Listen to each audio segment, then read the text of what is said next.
So usually when you think about the whole concept of religion, you probably imagine a very specific kind of architectural structure in your head. Right, like a grand cathedral or a traditional synagogue. Exactly. You picture a sacred building, maybe some ancient, totally untouchable texts. Ah, And there are these highly choreographed rituals going on, but right at the center of it all, like the main load-bearing pillar of the whole building, is a belief in a higher the power. divine authority. Right, a divine authority. And the common assumption for, well, pretty much all of history is that if you pull that specific pillar out, the whole building is just going to completely collapse into a pile of dust. Because without God, what's holding the religion together? Yeah, Right? That's the assumption. exactly. But what happens when you pull out that central pillar and somehow the building just stays standing? Yeah. What happens when the people inside just, keep on celebrating, they keep singing, they keep passing traditions down to their kids, and they are completely unfazed by the fact that the theology is just gone? Well, I mean, it forces a complete reevaluation of what a religion actually is. It really does.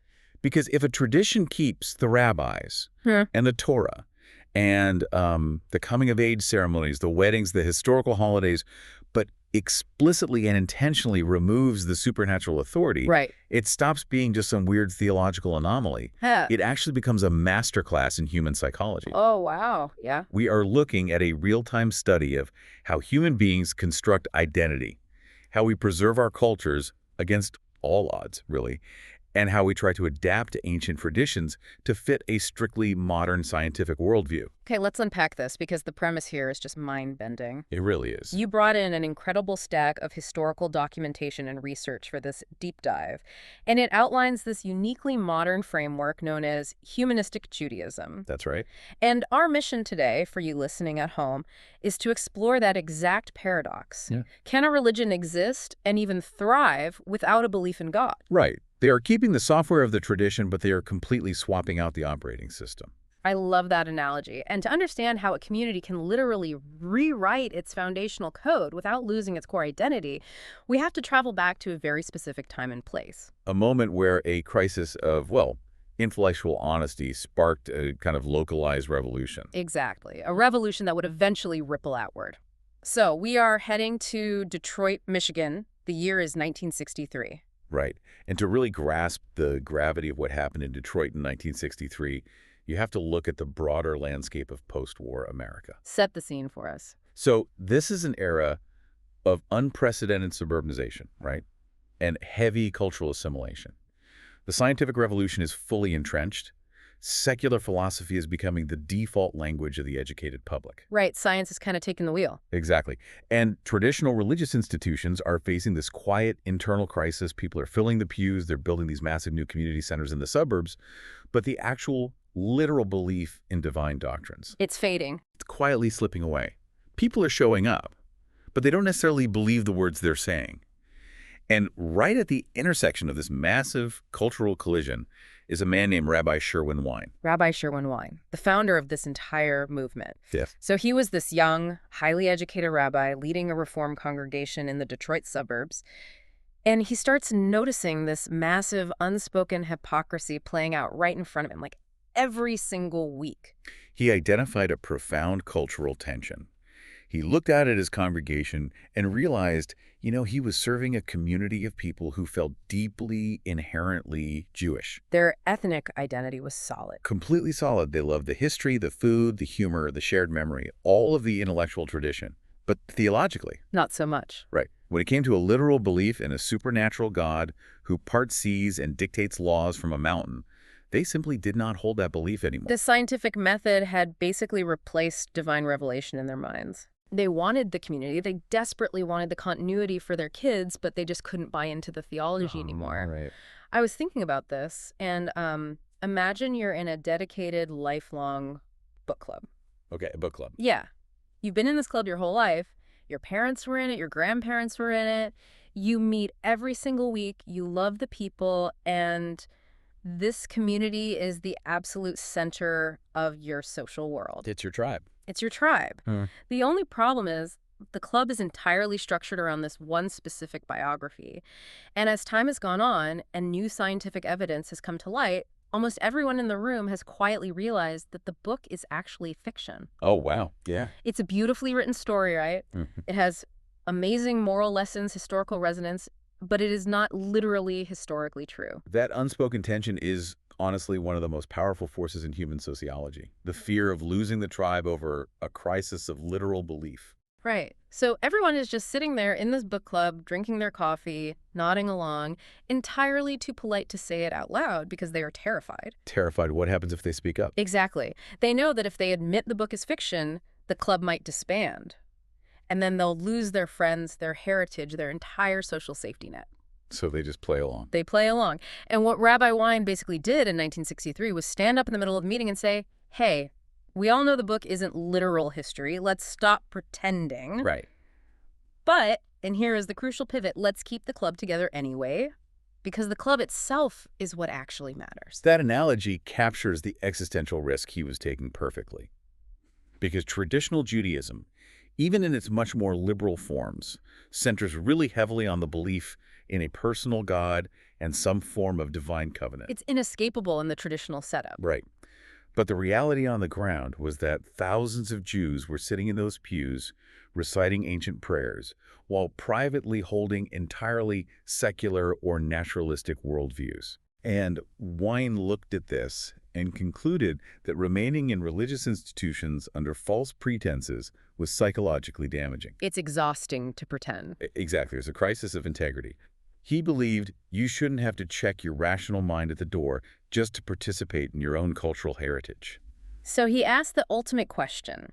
Can Judaism exist as a cultural civilization without belief in God? And he didn't just leave it as some philosophical thought experiment. Yeah, he acted on it. He really did. By 1969, they officially formed the Society for Humanistic Judaism. They started establishing congregations all across North America. They eventually created training programs for new, explicitly non-theistic rabbis. Which is wild to think about. Right. But we do have to acknowledge that Wine didn't just invent this concept out of thin air, right? Like Yeah. this movement was standing on the shoulders of some massive historical shifts. Absolutely. This leap was really only possible because of over a century of profound historical precursors. Humanistic Judaism is the culmination of forces that had been marinating for generations. Let's talk about those precursors. Okay, so the first major force is the Haskalah, the Jewish Enlightenment of the 18th and 19th centuries. Right. Prior to this, European Jewish life was largely insular. It was governed by strict rabbinic authority. But as the Enlightenment swept through Europe, Jewish thinkers began integrating secular rationalist thought into their worldview. He started looking outward. Yeah. They started studying secular sciences, participating in broader European culture, and crucially, questioning the absolute authority of the traditional rabbis. They were basically opening the door to modernity, which naturally lets in secular philosophy. Exactly. And that evolved into another massive precursor, which you noted in the research, the Eastern European secular Jewish culture. Yes. A fascinating and honestly often overlooked chapter of history. Tell me about it. Well, in the late 19th and early 20th centuries, millions of Jews in Eastern Europe were living in grinding poverty, facing severe persecution. And out of that crucible emerged a fiercely secular, highly intellectual culture centered around the Yiddish language. You had the rise of the Bund, which was the Jewish labor movement. These were committed socialists and humanists who completely rejected religious observance. Wow, so no synagogue at all. None. They didn't go to the synagogue. They didn't pray. But they were intensely, unyieldingly proud of being Jewish. How did they express that if they weren't praying? Well, they organized labor strikes, they wrote brilliant Yiddish literature, they built a vibrant cultural identity entirely divorced from theology. That basically proved that the book club could survive and even thrive without the theology. Yes, exactly. And we also see this heavily in the early Zionist movement, right? Very heavily.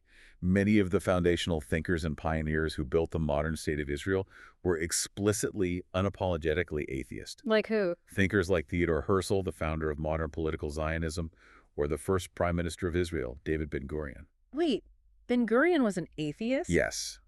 They viewed Judaism not primarily as a system of religious beliefs, but as a nationality, a peoplehood. Ah, a peoplehood. Right.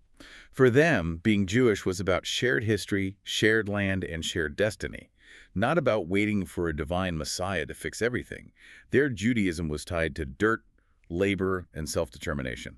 Okay, so by the time Rabbi Sherwin Wine steps up to the pulpit in suburban Detroit in the 1960s, the raw ingredients for a completely secular Jewish identity had already been cultivated. Cultivated, tested, and lived by millions of people. Right. He wasn't inventing secular Judaism. He was just the first one to try and formally institutionalize it within a congregational religious style framework in America. Exactly. He brought it into the synagogue space. But even with all that historical precedent, officially removing the word God from the liturgy, I mean, that was like dropping a bomb in the middle of the religious establishment, wasn't it? Well, the backlash was immediate. It was severe, and it came from almost every single corner of the institutional Jewish world. I can imagine. From the perspective of traditional communities, Wine wasn't just updating the tradition. He was actively dismantling its core operating system. The criticisms were fierce. In the sources you provided, traditionalists accused the movement of severing the central covenant of Judaism. Right. The argument was that the entire history of the Jewish people is defined by their relationship with the divine, from the covenant with Abraham to the revelation at Mount Sinai. Yes, that's the Orthodox view. So by reframing Jewish identity as entirely human-centered, critics argued it was no longer truly Judaism at all. It was just like an ethical society wearing Jewish clothing. And that tension is the crucible of the entire movement. Hmm. The traditionalists said, you are ripping out the foundation. Yeah. And the supporters of humanistic Judaism countered, no, Judaism has always been a civilization. It is an evolving, living organism of peoplehood, not a static theological monolith. We aren't destroying it, we're just dragging it into the light of the scientific age. Which brings us to the most complex challenge Rabbi Wine faced. Because if you pull out that central pillar of divine authority, you can't just leave a gaping hole there. No, the building will fall. Right. You have to actively build a new foundation. You have to flip the entire psychological script of how a community derives its authority and meaning. And this is where we transition from the history into the core philosophy. Hmm. They had to construct a completely new psychological worldview. Because if a supernatural God isn't giving the orders, writing the laws, and promising ultimate justice, who is? And the answer they landed on is radically naturalistic. The fundamental belief of humanistic Judaism is that humans, and humans alone, create meaning. We create morality. We create purpose. Right. The universe itself is just a natural, indifferent phenomenon. There's no cosmic safety net, no supernatural judge keeping score, and no divine author pulling the strings. And embracing that realization requires a massive psychological shift. It cascades into every single aspect of their philosophy. Where do we see that the most? Perhaps most vividly in how they handle the concept of death and the afterlife. Oh, wow. Yeah, that is the ultimate test of any religious framework, isn't it? Absolutely. Traditional religions lean incredibly heavily on the promise of supernatural continuity. Heaven, hell, reincarnation, the resurrection of the dead. It is the ultimate cosmic reward system. But humanistic Judaism entirely discards the emphasis on a supernatural afterlife. So what do they focus on instead? They argue that fixating on some unapprovable next world actually distracts us from our responsibilities in this one. That makes sense. Instead, they teach that immortality is achieved solely through legacy.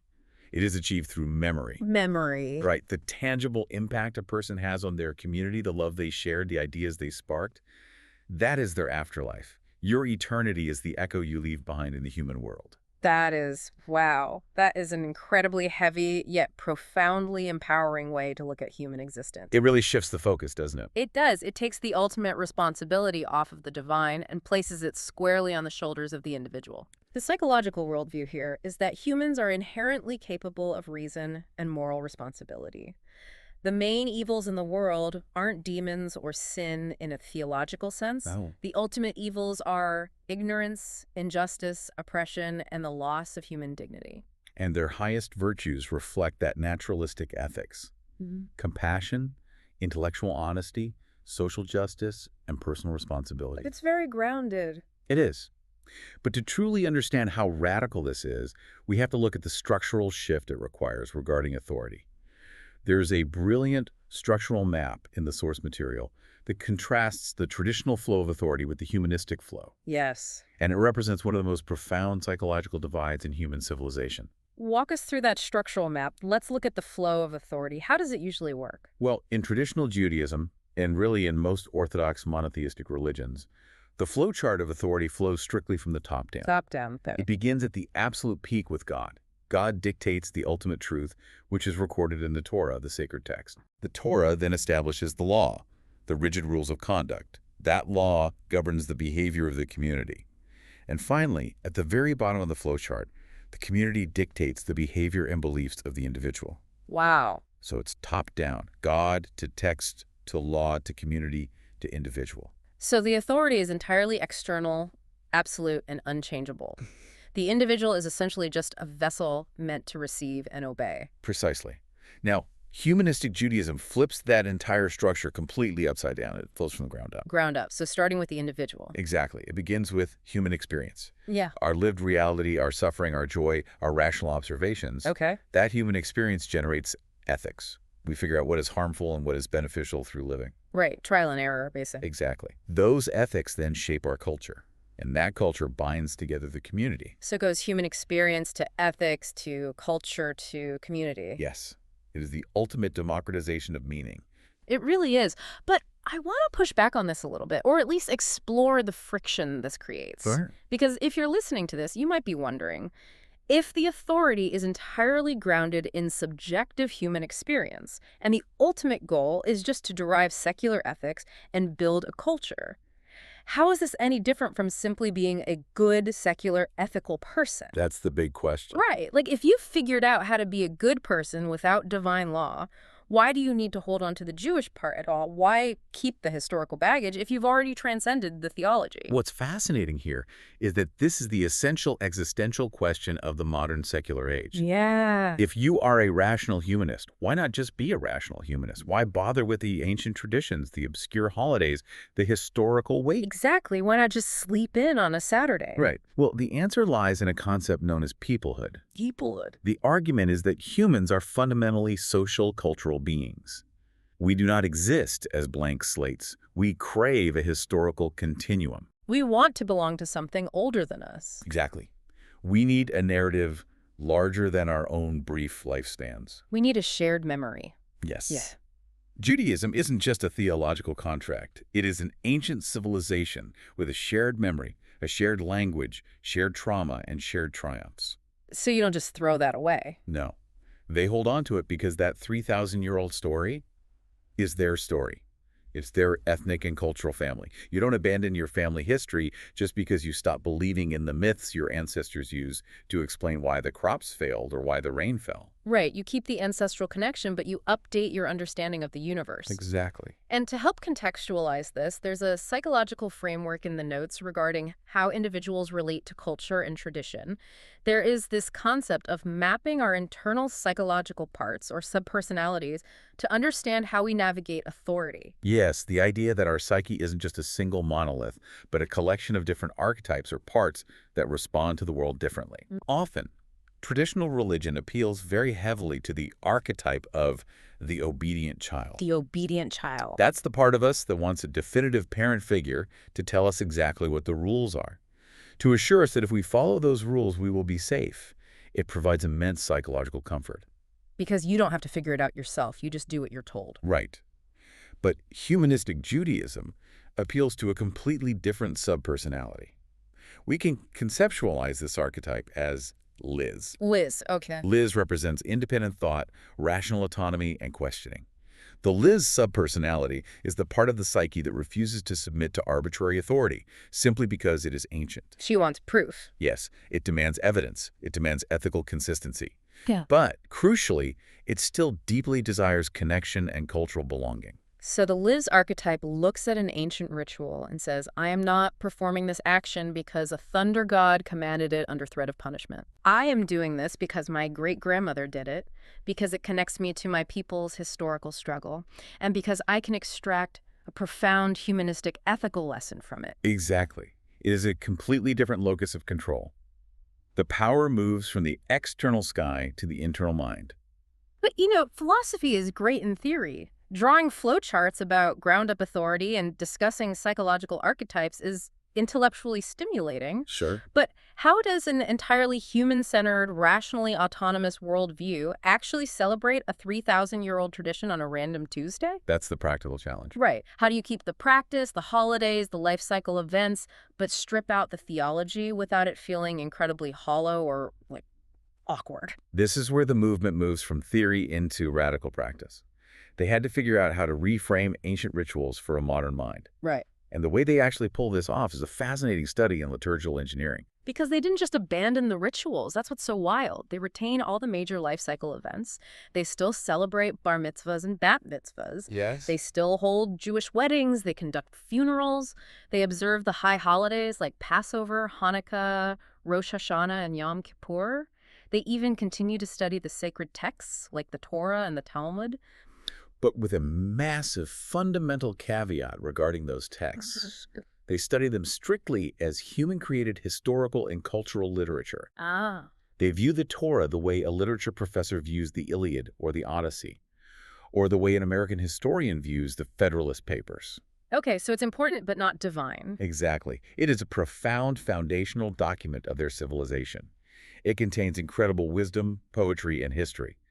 But it also contains the flaws, biases, and limited scientific understanding of the ancient humans who wrote it. Is not the dictated word of God. Think about it like a massive software program. If you are running a complex code and you realize one foundational variable is obsolete or incorrect, you don't necessarily delete the entire software. You'd break everything if you did that. Exactly. You use the find and replace function, you swap out that specific variable, and suddenly the program runs in a completely new way, serving a new purpose. They didn't delete the software of the Jewish ritual, they just hit find and replace on the theology. That computational metaphor maps perfectly onto how they approached the liturgy. They identified the exact lines of code that required supernatural submission, and they replaced them with expressions of human agency and cultural solidarity. Give us an example. Okay, if we look at the traditional Jewish blessing, the invocation that begins almost every prayer, anyone who has ever attended a Jewish event knows the formula. It translates to, "Blessed are you, Lord our God, King of the universe." Right. Baruch atah Adonai. It is a direct acknowledgement of external divine authority, granting a blessing or issuing a commandment. Exactly. But the humanistic version, the find and replace version, changes the code entirely. Instead of "Blessed are you, Lord our God," the humanistic invocation often begins, "We celebrate the strength and creativity of the Jewish people." Oh, wow. Or "Blessed is the light within the human spirit." That's a huge shift. Look at the psychological shift there. You move from being a passive receiver of a blessing from a cosmic king to an active celebrant of human resilience and inner strength. It entirely shifts the agency back to the human beings in the room. And it's not just the daily blessings, right? They apply this exact same reframing to the massive, historically dense holidays. Like, take Passover. Passover is the most prominent and illustrative example of this process. Passover is the ultimate test case for humanistic Judaism. Because it's so miracle-heavy. Right. In the traditional narrative, Passover is the literal historical story of God performing supernatural miracles. The 10 plagues, the parting of the Red Sea, God forcefully freeing the Israelites from slavery in Egypt. It is the ultimate story of divine intervention. Yes. The moral of the traditional story is that God saves his chosen people. But the humanistic Jews still hold a Passover Seder. They still gather around the table. They still eat the matzah. They still taste the bitter herbs. So what are they actually celebrating if they don't believe God parted the sea? They transition the holiday from a literal, historical claim about miracles into a symbolic, universal celebration of human liberation. A metaphor. Exactly. For them, Passover celebrates the human struggle for freedom and justice, not just in ancient Egypt, but throughout all of human history. The Exodus becomes a powerful, resonant metaphor for escaping oppression. So who are the heroes if not God? The heroes of the story aren't just Moses acting as God's passive conduit. The heroes are the human beings who had the sheer courage to march into the unknown desert to find freedom. Wow. It turns a literal miracle into a macro metaphor for social justice. Yes. So the bitterness of the herbs doesn't just represent the tears of ancient slaves. It represents the bitterness of contemporary oppression, racism, and inequality. Right. And the matzah, the unleavened bread, represents the haste with which human beings must act when the window for justice opens. It is a profound reinterpretation. And because of this fundamental reframing, the actual gatherings themselves feel very different from a traditional synagogue. A humanistic Jewish service often includes readings from modern poetry, music, cultural reflection, historical storytelling, and rigorous ethical discussion. So no chanting ancient prayers. Very rarely in the traditional sense. It resembles a vibrant cultural ceremony or like an educational seminar, far more than a traditional worship service centered on petitioning a deity. Even the physical spaces change, don't they? They do. Their gathering spaces tend to resemble community centers rather than traditional sanctuaries. And the music shifts dramatically. They aren't relying as heavily on traditional synagogue cantorial music that praises God. Right. The music reflects the new focus. The art and music lean heavily toward Yiddish folk traditions, Israeli cultural tunes, and songs of human solidarity. Which perfectly aligns with their emphasis on peoplehood and culture. And importantly, the role of the leadership changes alongside the liturgy. Yeah, let's talk about the rabbis. They still have rabbis. Rabbi Sherwin Wine started the movement, and they actively train new rabbis, celebrants, and educators. But these leaders are not acting as mediators of divine law. They aren't there to interpret the will of God or tell you how the divine wants you to behave. Exactly. They act as community organizers, historical scholars, pastoral counselors, and cultural interpreters. They are experts in the history and ethics of the civilization, not conduits to the supernatural. This pragmatism, this highly elegant solution for someone who wants the culture but not the theology is just fascinating. It really is. But it inevitably draws deep lines in the sand. It forces a very uncomfortable conversation about authenticity, boundaries, and who gets to define a religion. Right. Which brings us to the demographics of this movement. Yeah. Who is actually joining it, and the fierce battle for legitimacy they continue to face from the outside establishment. Numerically speaking, we should be clear. This is a very small movement. Very small. We are talking about a few thousand active official members worldwide, and only a few dozen formally organized congregations globally, concentrated mostly in the United States, Canada, and Israel. But despite the small official institutional numbers, the specific demographics they attract are highly revealing about the shifting landscape of modern identity. Absolutely. This movement is incredibly attractive to interfaith families, the religiously unaffiliated, the LGBTQ community, and the science-minded or heavily secular thinkers. And it makes perfect sense when you consider the traditional barriers to entry in more orthodox settings. Right, because if a tradition is based on strict adherence to ancient divine law, it can often be incredibly exclusionary. Divine laws written thousands of years ago often don't easily accommodate interfaith marriage or LGBTQ identities without immense theological gymnastics. Yeah, that's a huge friction point. Because Humanistic Judaism entirely removes the divine law and replaces it with humanistic ethics based on current human well-being, those boundaries become incredibly porous, inclusive, and welcoming. But we have to view this from the perspective of an outsider evaluating the Jewish landscape. A critic might look at this and ask, if you are a secular, science-minded person and you want a welcoming, inclusive Jewish community, why not just join a liberal Reform synagogue? That is the most common question they get. Right. Reform Judaism is highly progressive, very focused on social justice, very welcoming to interfaith and LGBTQ families. Why go through the effort of joining this specific, highly niche movement that openly calls itself non-theistic? Why not just sit in the liberal synagogue and interpret the prayers as metaphors? That is the exact friction point. Why rock the boat? And the defense from the humanistic perspective comes down to two words: intellectual honesty. Intellectual. It is their foundational rallying cry. For these members, sitting in a liberal theistic synagogue, even a very progressive one, while privately identifying as an atheist or agnostic, still feels fundamentally hypocritical. Yeah. Even in the most liberal Reform service, you are still reading prayers addressed to a personal God. You are still participating in a liturgy that centers on divine authority, even if the rabbi gives a very modern, progressive sermon. For the humanistic Jew, it is not enough that the community is liberal and tolerant. The actual words they speak out loud must align with their internal truth. Right. They refuse to treat the core liturgy as a polite fiction. They argue that openly acknowledging their secularism and building a framework entirely around it is the only intellectually consistent path. It removes the cognitive dissonance of pretending to pray to a God you don't believe in just to hear a familiar song. But that stark honesty invites massive sustained criticism. The primary argument from the Orthodox and conservative branches, and historically even from the Reform branch, is that by explicitly removing God, Humanistic Judaism removes the central engine of the religion. Yeah. For traditionalists, the covenant with God isn't just a feature of Judaism. It is the defining mechanism that has kept the people alive, through millennia of exile and persecution.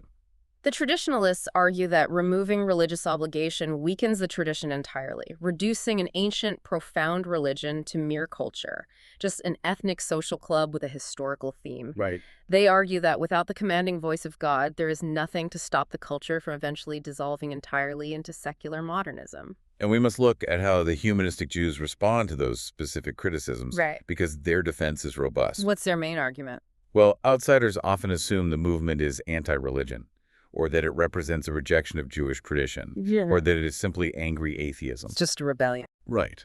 But the humanistic defense is that they are intensely pro-tradition and pro-ethics. It is an active, joyful celebration of cultural identity. And they lean heavily on a very powerful historical reality regarding some of the most famous Jewish figures in history. Oh, this is fascinating. They point directly to figures like Albert Einstein, Sigmund Freud, and Karl Marx. Or even going further back to Baruch Spinoza, the 17th century philosopher who was essentially excommunicated for suggesting God was nature rather than a personal being. It is an incredibly potent argument. They point out that some of the most influential, paradigm-shifting Jewish figures in modern history were entirely secular. Totally non-theistic. Yes, they're undeniably culturally Jewish. Their thought processes were deeply influenced by Jewish history and intellectual traditions, but they absolutely did not hold traditional religious beliefs. So Einstein didn't believe in a personal God? He explicitly rejected the idea. So humanistic Judaism simply asks the institutional gatekeepers, why can't we build a structured, recognized community around the exact same reality that Einstein or Freud lived? If Einstein is celebrated as a great Jew, why is a congregation of people who think exactly like him considered illegitimate? Exactly. It's a profound point of tension. It is a compelling defense, and it makes me think about the outsized influence of this movement relative to its size. Because even if their official membership is small, just a few thousand people formally paying dues, they have essentially provided a structured, articulate blueprint for a massive, silent demographic. Yes, the culturally Jewish but not religious majority. Right. In modern demographic surveys, a massive percentage of contemporary Jews identify exactly that way. They are culturally Jewish, but religiously unaffiliated. Humanistic Judaism might be a tiny formal organization, but they have codified the unspoken, lived philosophy of millions of people. And if we zoom out from just Judaism for a moment, this brings us to perhaps the most profound implication of this entire deep dive. Because it's not just happening here. No, it's not. Because if this blueprint, replacing theology with culture, swapping the operating system while keeping the software works for Judaism, what does it mean for the rest of human civilization? Right. Humanistic Judaism is actually part of a much larger global trend that scholars are calling religion after belief. Religion after belief. Yeah. If we connect this to the bigger picture, it sounds like an oxymoron, a total contradiction in terms, but it is a rapidly growing sociological phenomenon. We are seeing parallel movements happening in major traditions all over the world right now. Give us some examples. Well, we see secular Buddhism, where people rigorously practice mindfulness, meditation, and study Buddhist ethics, but entirely discard the literal belief in reincarnation, karma as a cosmic force, or literal deities. And what about Christianity? We see the rise of cultural Christianity, where people deeply value the Christian moral framework. They celebrate Christmas and Easter as vital cultural anchors. They might even find peace in the architecture of a cathedral. But they don't believe in the literal virgin birth or the physical resurrection. Exactly. We also see ethical culture societies attempting to build congregational structures entirely around humanist philosophy. To really grasp the mechanics of what is happening here, I want to bring in a classic philosophical concept that perfectly illustrates this civilizational shift. It's the paradox of the ship of Theseus. Ah, the ancient Greek thought experiment about identity and change. Exactly. For anyone who might not be familiar, the ship of Theseus asks a simple but maddening question. Imagine you have a famous ancient wooden ship preserved in a harbor. Okay. Over the years, a plank on the hull rots, so the shipbuilders replace it with a new plank. A decade later, the mast breaks in a storm, so they replace the mast. Eventually, over the course of a century, they have replaced every single wooden board, every sail, every rope, and every nail on that ship. Right. The question is it still the ship of Theseus? Or is it a completely new ship that just happens to look exactly like the old one? And applying this to the evolution of religion is incredibly revealing. If you take an ancient religion and you replace the foundational belief in God, with humanism and secular ethics. But you keep the history, you keep the holidays, you keep the community, you keep the calendar, and you keep the ethical focus. Is it still the same religion? Is humanistic Judaism still Judaism? Exactly. This phenomenon fundamentally forces sociologists and theologians to redefine the very word religion. It challenges the entrenched assumption that religion inherently requires belief in a supernatural being, divine revelation, or sacred authority. So how do they redefine it? It redefines religion not as a contract with the divine, but as shared meaning-making. It is the architecture of a post-theistic identity. And the humanistic Jews would argue that they are not destroying the ship. They are just the latest plank being replaced on a vessel that has been constantly evolving and changing out its parts for thousands of years just to stay afloat. That historical perspective is crucial, because Judaism has already reinvented itself in ways so radical that they are almost unrecognizable from their origins. To prove this point, we only have to look at the transition from biblical Judaism to rabbinic Judaism. Walk us through that transition, because it is one of the most profound civilizational shifts in history, and it perfectly mirrors what we are seeing today. In antiquity, during the biblical era, the entire Jewish religion was centralized around one physical location, the temple in Jerusalem. Right. The core mechanism of the religion was the practice of physical animal sacrifices conducted by a hereditary class of priests. That was how you communicated with God and atoned for sin. Blood sacrifice on an altar. That was the central pillar of the building. Okay. But then, in the year 70 CE, the Roman Empire laid siege to Jerusalem and utterly destroyed the Second Temple. The load-bearing pillar of the entire religion was violently smashed to pieces. The religion faced absolute extinction. Without the temple, without the priests, without the altar, the system could not function. But it didn't die. It adapted. It underwent a massive radical adaptation. The leadership shifted from the priests to the rabbis.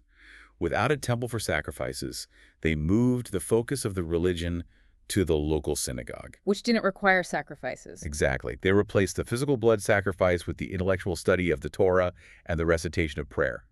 They essentially built a completely new religion on top of the ashes of the old one. They replaced the entire hull of the ship. So the argument is that adaptation and radical reinvention is not a bug in the system. It is the ultimate survival mechanism of the tradition. Precisely.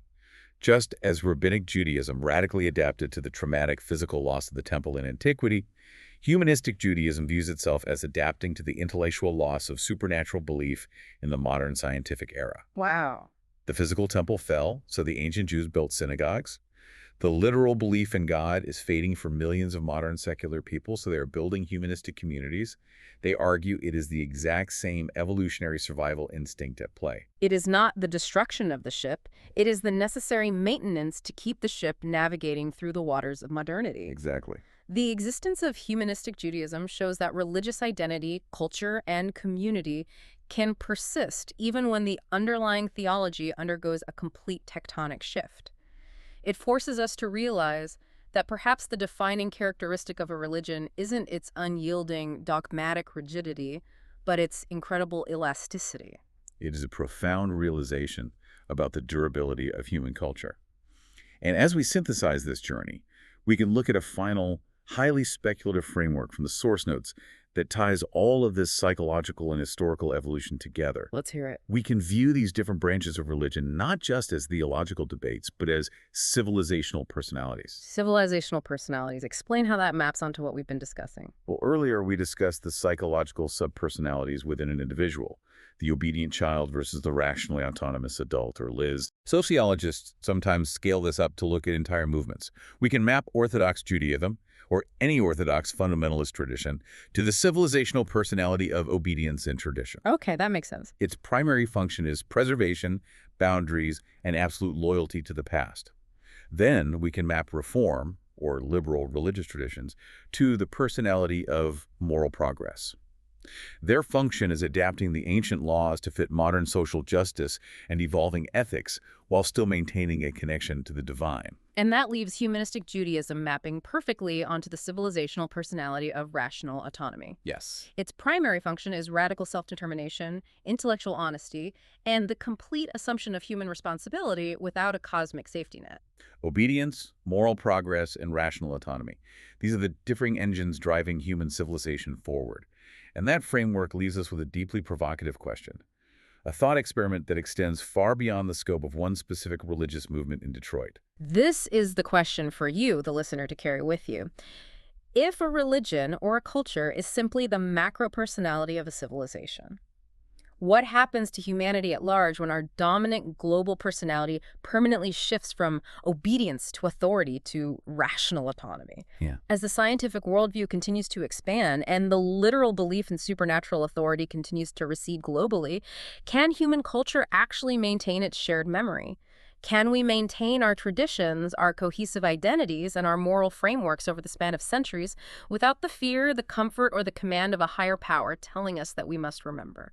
Can the ship of human civilization hold together if the only thing keeping the planks in place is our own conscious, entirely voluntary choice to keep sailing? Wow. Can we bear the weight of being the sole authors of our own meaning? That is an incredible, profound thought to leave on. Thank you so much for joining us on this deep dive. As always, we encourage you to take these insights, look closely at the architecture of your own traditions, your own communities, and keep questioning the foundations of the systems around you. Until next time, keep diving deep.